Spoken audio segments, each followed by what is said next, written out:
Hello, and welcome to another episode of the University Duel Podcast, where we talk about university life and more. And with me today, I have Comfort, and I'm gonna just allow her introduce herself and tell us a bit about what she does. Right, thank you. Okay, so I don't know your name.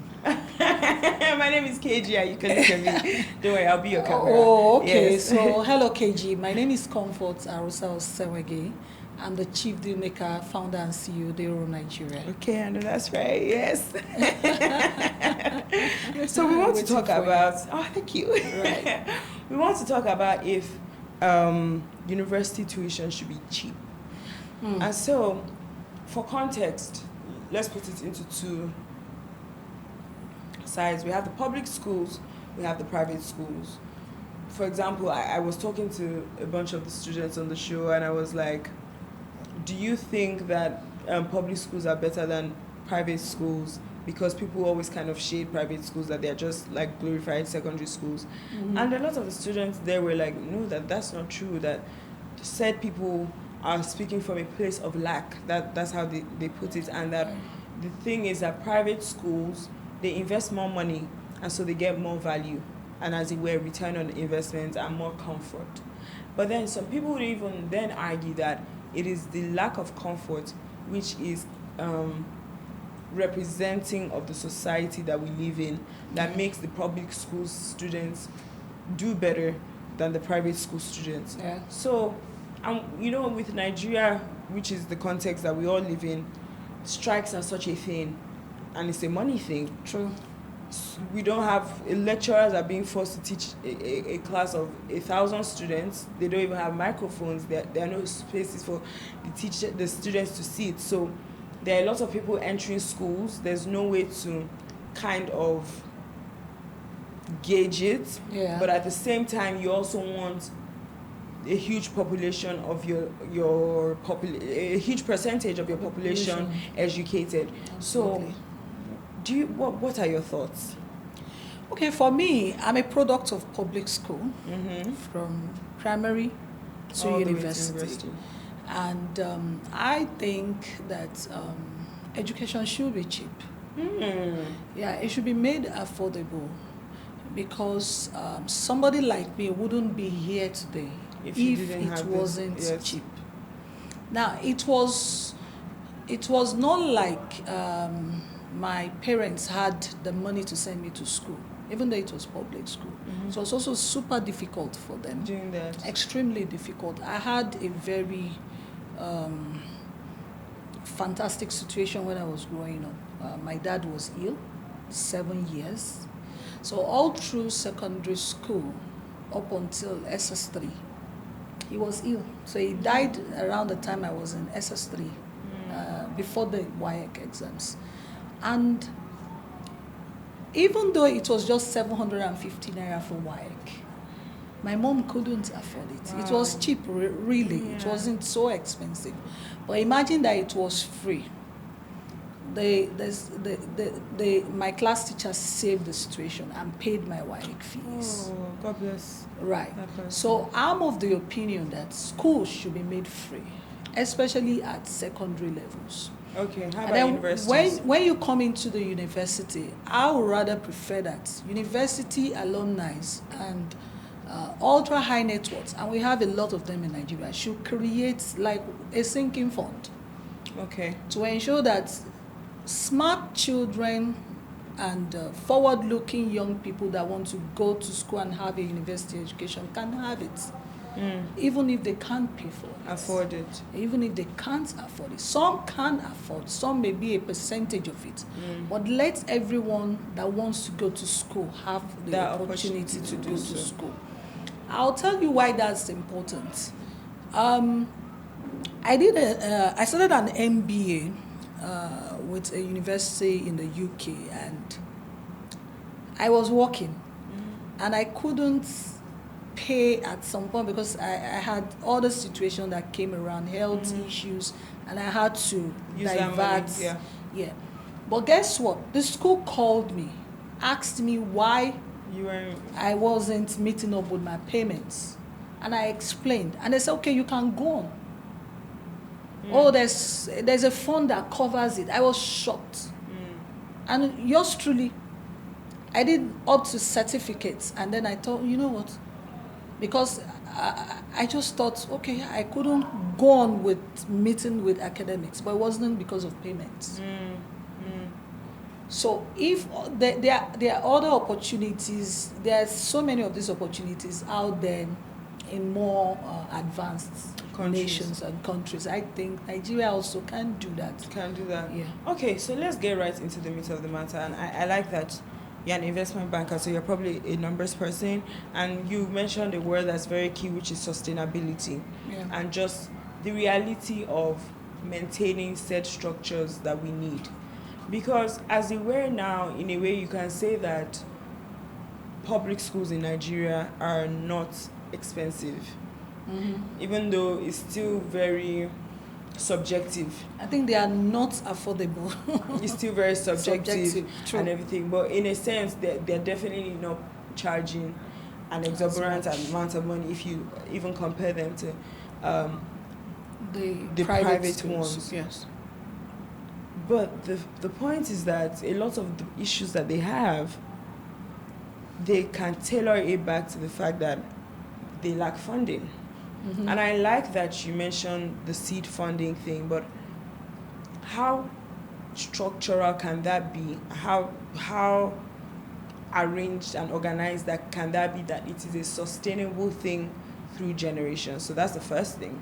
The second thing is, so for example, if I want to go to a school in the US, the school fees I'm going to pay, let's not even talk about the US, let's talk about the UK, because that's what their economy is based on. Yeah. The school fees I'm going to pay in comparison to someone who is in that society is way higher. Yeah. But these are the ways, or the extra ways, that they use to support their school. Unfortunately, it's the what came first, the chicken or the egg. We don't have a great level and quality of education that people are coming out of the world to come. Right. And then the third thing I would talk about then is this whole student loan scheme, which is very interesting. But let's look at a country that has done that, which is America. Every other day I'm on social media and people are talking about how they are dying of trying to pay back their student loans. So as it is very altruistic, I think it's a beautiful thing for us to be able to give this privilege to people who can't afford it and whatnot. But would you say that is perhaps what is killing the education system in Nigeria? So yeah, we have a lot more people who can go to university and come out in quantity, but when you look at the quality of the education that they're getting and the people that they're producing, you might as well just, Right.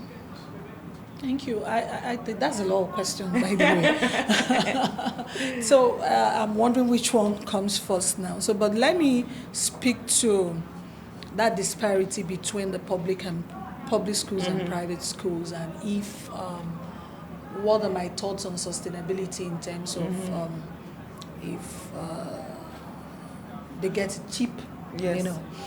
Okay, so I think there's a school that's online. It's called University of the People. Okay. UOP will say pay it forward. So you pay. I think when they started, it was about $60. Though I hear there's some other payments, so it's almost free. It's tuition free. So we can start with that and say, okay, it's tuition free. Buy your books, which you can actually get online or print somewhere. We need to sit down as a nation and as a people and have a holistic overview of where we are, what we want to do going forward, and how we want to make it sustainable. Yes. I would suggest that it will go back again to the ultra-wealthy people, people who are of like minds. So incidentally, myself and my husband started what we call Sponsor a Child Through School. Now, SATs will be 15 years in December. We've generated 150 million in the last 15 years, organically, without any help. Just my husband, his friend, ex-bankers in GTB, and they've just been doing their thing, and we've sent children to university from The beginning all the way to the end. Kindergarten to university. Wow. Just inside my house and some of our friends. Imagine that mindset is taken from every office, every multinational, and we come in as a strategy to say that, you know what, no child should go without being in school. Remember, I sponsor a child through school. So we can do it. It has to just be deliberate. Yes, absolutely. Private schools are expensive. That doesn't mean that they are doing better. We have a lot of smart kids in the public schools. Absolutely. You know, so we just have to have a national strategy. And we cannot wait for government. Because that's another thing. People are like, oh, the government should make public schools and private. No, we have to go into those schools as a people and utilize the resources we have to make the life better for the next person. We pay it forward for them. And you can say that, okay, when you're done, you also contribute to this a purse or endowment. Like you find there's a Yale endowment, there's Harvard endowments, Cambridge, there are a lot of funds. Those are the things, funding some of those things. Let me give you another example. There's one of my husband's protege that was in Colombia. Okay. And she said, I was so shocked that this happened.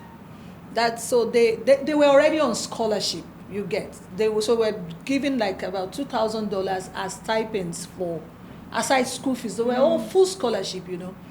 And a girl from an African nation wrote the school to say, the stipends you paid me in scholarship is not enough. And they gave her more. Tell me they gave her more. No, they didn't just give her. They gave every other African. They just said, well, if you are having the challenge, that means every other person is having the challenge.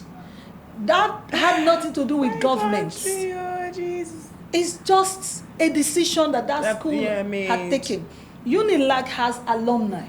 True. Ife has alumni. What are they doing?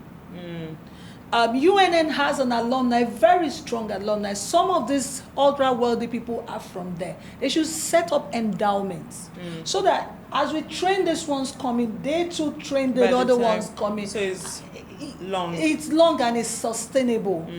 So that's the only way. So the endowments are able to actually make it sustainable. And you can create a fund out of it and have a fund manager. So I attended a Coursera session at Yale University. And one of the courses, Professor Robert Schuller, I think, and he was saying that there's a Yale fund. He talked about it. And that fund is able to fund quite a number of things in the school and for the students. And the fund was created by some alumni members that are really doing so well. So we can do that. I think it's just we as a people going beyond talking. We do a lot of talking in Nigeria. We do a lot of name shaming, name calling, blaming. Yeah, we can't blame from here to tomorrow. We know that leadership has been a major issue here. Yeah. We've been disappointed. I'm 40 plus and I've been disappointed, but I'm doing my bit. And others should. And others should too. Wow, this is very interesting. I feel like what you're saying speaks even to a broader issue, which is just participation, not even in government, but in nation building. Absolutely. And I think you're just trying to emphasize the fact that, especially as Africans, I find it very weird that as Africans, we talk a lot about community and we judge other European countries for being individualistic. However, we can be extremely selfish and extremely just inward thinking. So I think this is more like a call to action to, you know what, be the change that you want to see. Be the change that you want to see, absolutely. Absolutely. Thank you so much. Thank you so much for joining us on the show. Thank you for the opportunity. Thank you for the work that you're doing as well. I hope that it continues to go well. All right. Thank you so much. And that is all on this episode of the University Duel Podcast. See you next time. Bye.